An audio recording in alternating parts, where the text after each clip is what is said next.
David, stop, please. It's not working. David, why? Why? Stop. I told you to here right now. What is your problem? You don't want to be in this. You love this family, right? Stop. In the quiet of the night in Leck, Texas, a chilling scream cuts through the darkness. It's not just any cry for help. It's a desperate plea for life. A woman's voice, trembling with fear, echoes over the phone. "David, put the gun down."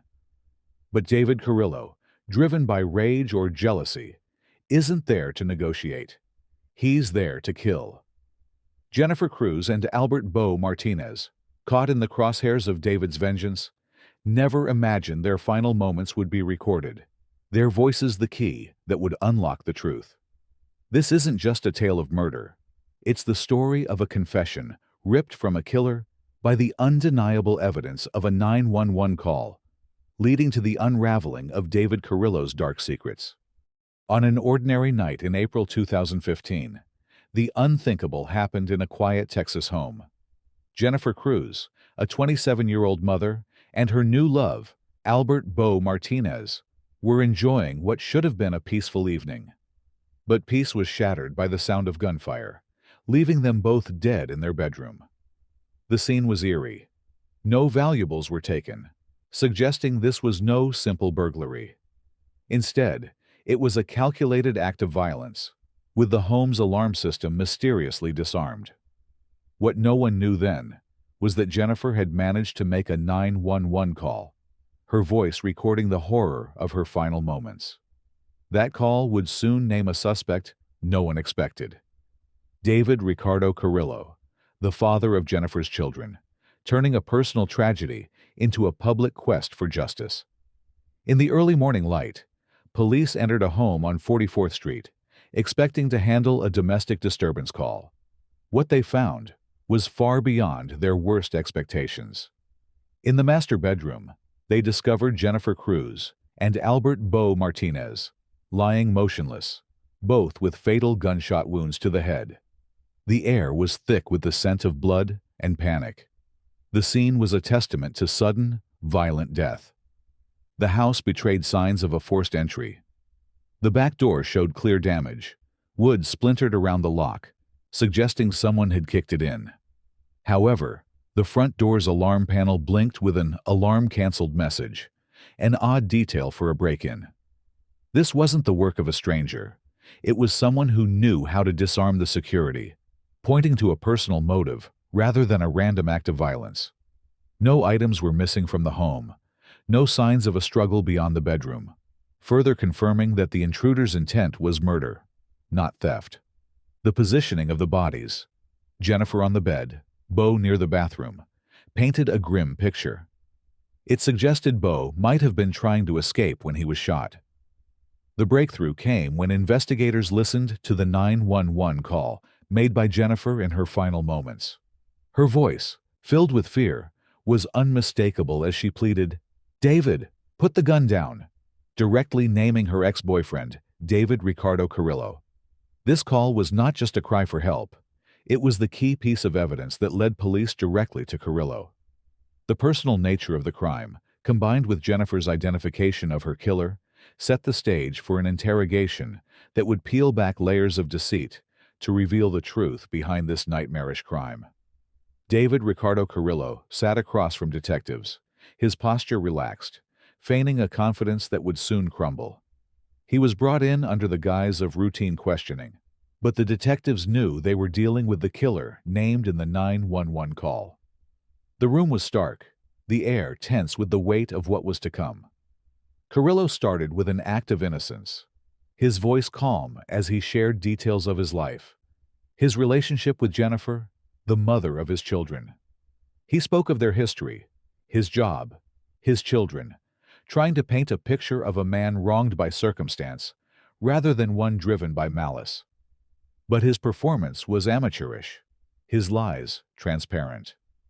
As the interrogation progressed, cracks began to show. When asked about his recent interactions with Jennifer, his timeline was vague, his answers rehearsed. He admitted to being at her house just days before, ostensibly to get his car. But his story lacked the urgency or emotion one would expect from someone who had just learned of the mother of his children's death. The detectives, sensing his discomfort, pushed harder. They brought up his gun, a Glock 40, which he claimed was left at Jennifer's house. This was significant. The crime scene had 40 caliber shell casings. His mention of the gun, combined with his attempt to distance himself from any recent use, only tightened the noose around his narrative. Corrillo's lack of concern for his children was perhaps the most telling. Throughout the interview, he never once asked about their welfare, their location, or how they were coping with their mother's sudden absence. This omission spoke volumes about his priorities in that moment, focused more on self-preservation than paternal love. His acting was poor, his emotions forced. When discussing his relationship with Jennifer, he oscillated between claiming they were just co-parents to admitting to recent intimacy, revealing a man still entangled in jealousy and control. His body language betrayed him. His eyes flickered with unease as the detectives methodically dismantled his alibi, his story unraveling with each question. Finally, the detectives played their ace, the 911 call. The moment Jennifer's voice echoed through the room, Corrillo's facade shattered. His face flushed, his answers became more defensive, and his story shifted from innocence to self-defense, a desperate attempt to cling to any explanation that might save him. But it was too late. His poor performance in this interrogation would lead to his confession, sealing his fate as he couldn't hide from the truth any longer. The air in the interrogation room was charged with tension as the detectives prepared to confront David Corrillo with the undeniable truth. They had kept the 911 call under wraps until this moment, knowing it would be the pivot on which this case would turn. With a simple press of a button, Jennifer's voice filled the room, her last words a haunting echo of her terror. "David, put the gun down. It's not worth it." Corrillo's reaction was immediate. His previously composed demeanor gave way to panic. His face went red. His eyes darted around as if looking for an escape from the reality now confronting him. The detectives watched closely, noting every twitch, every shift in his posture. "You need to be totally honest with me," one detective said, his tone firm. "We started working this case at 3 in the morning, and there was a 911 call. In that 911 call, she says you're at her house." The room fell silent, the weight of those words hanging heavy. Corrillo tried to respond, his voice faltering. "That's not true information." But his denial was weak, his act of innocence now exposed by the raw, unfiltered desperation in Jennifer's voice. The 911 recording was more than just evidence. It was a narrative of the final moments of two lives. Jennifer's pleas, "David, it's not worth it over the relationship.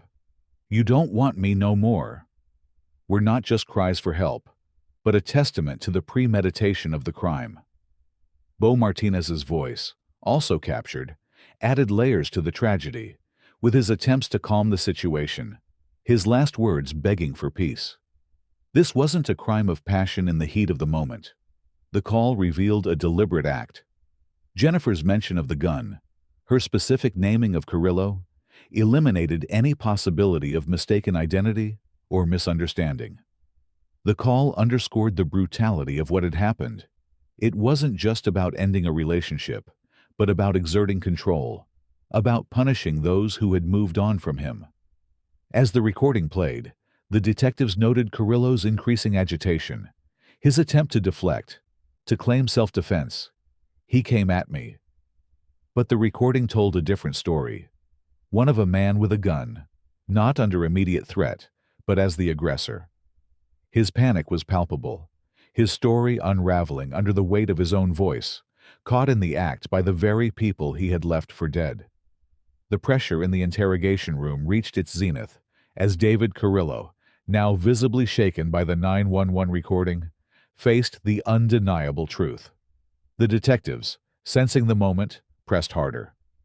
"I went back and listened to that 911 call, and she's saying, "David, put the gun down. David, it's not worth it," one detective recounted. Corrillo, his options dwindling, began to speak, his voice a mix of resignation and desperation. "I was going to confront her," he admitted, his words a stark contrast to his earlier denials. When asked what happened, his confession came in pieces. "He came at me. I was scared." He claimed self-defense, a narrative he hoped would save him from the full weight of his actions. He detailed entering the home through a window, not the damaged back door, suggesting a different entry point than the initial forced entry might indicate. "I just pushed it up," he said about the window, contradicting the scene of a violent break-in. His account of the night was murky, filled with contradictions. He described going into the bedroom where Jennifer and Beau were, claiming Beau got up quickly. He got up real fast, which, in Corrillo's telling, led to the shooting. However, his confession was at odds with the physical evidence. The layout of the crime scene, Jennifer shot on the bed, Beau found face down near the bathroom, suggested not a confrontation, but an execution. Beau's body position, away from Corrillo, contradicted the idea of an immediate threat. It appeared he was trying to flee, not attack. Corrillo's mention of the gun, his Glock 40, aligned with the shell casings found, but his story of self-defense was undermined by his own actions. If it were truly self-defense, why was there no sign of struggle? Why did he leave through the back gate after the act, as he confessed, "I left through the back gate"? If he was merely defending himself? His confession was punctuated by emotional detachment, even as he spoke of the night's events. When asked where the gun was, he directed them, "By that old CVS on Tom Street Place," showing a surprising calm about the weapon that ended 2 lives. This calmness, this lack of remorse, painted a picture of premeditation rather than a man caught in a moment of fear. In his confession, Corrillo tried to weave a tale of self-defense, but the evidence spoke of a man who entered not to talk, but to kill. His words, "I was scared," rang hollow against the backdrop of a planned murder, where the victim's only crime was moving on from him. The courtroom was a stark contrast to the dark night of the crime, but the tension was just as palpable. David Corrillo's trial, centered around the April 18, 2015, murders of Jennifer Cruz and Albert Beau Martinez, was brief and intense. The prosecution, led by the district attorney, argued with conviction that the act was premeditated. They played the 911 call, its chilling pleas echoing through the courtroom, painting a picture of a man not defending himself, but executing a plan fueled by jealousy and revenge. The evidence was damning. The gun, the shell casings, and Corrillo's own confession, where he admitted to being at the scene with a gun. The prosecution highlighted his attempt to buy a gun suppressor just days before the murder, suggesting premeditation. They also brought in a former lover of Corrillo's, who testified that he had openly discussed his desire to kill Jennifer and Beau.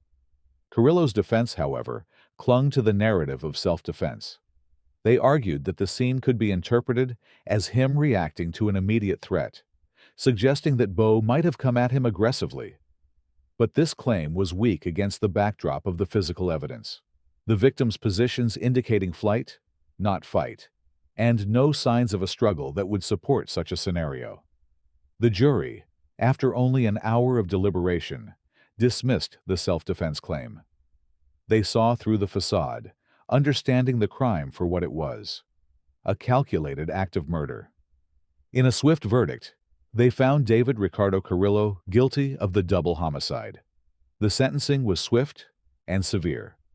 Judge Saida Cogliatti handed down 2 life sentences without the possibility of parole, 1 for each murder. As the gavel fell, the room was filled with a mix of relief and sorrow. Relief for justice served, sorrow for the lives lost, and the lives altered forever.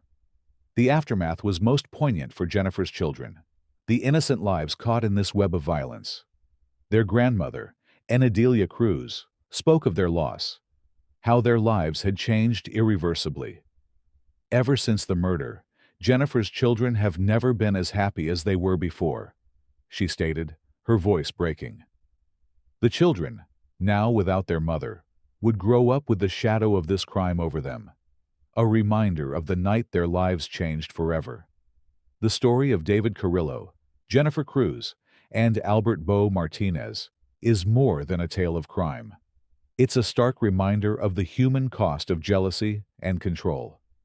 Jennifer's children, robbed of their mother, carry the weight of this tragedy, their futures forever altered by the actions of one night.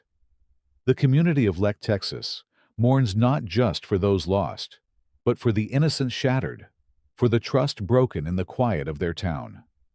This case forces us to ask, how far can jealousy drive someone? When does control become lethal? And what remains when the dust settles after domestic violence erupts into murder? What do you think about this case? Does the justice system serve as a deterrent, or do we need to look deeper into the roots of such violence? The 911 call was pivotal in this case, showing us the power of evidence in speaking for those who can no longer speak. Share your thoughts in the comments below. If this story moved you, if it made you question or reflect, hit that like button. And if you want to explore more stories that unearth the truths hidden in the headlines, please subscribe. Together, let's continue to seek understanding, justice, and perhaps ways to prevent such tragedies from happening again.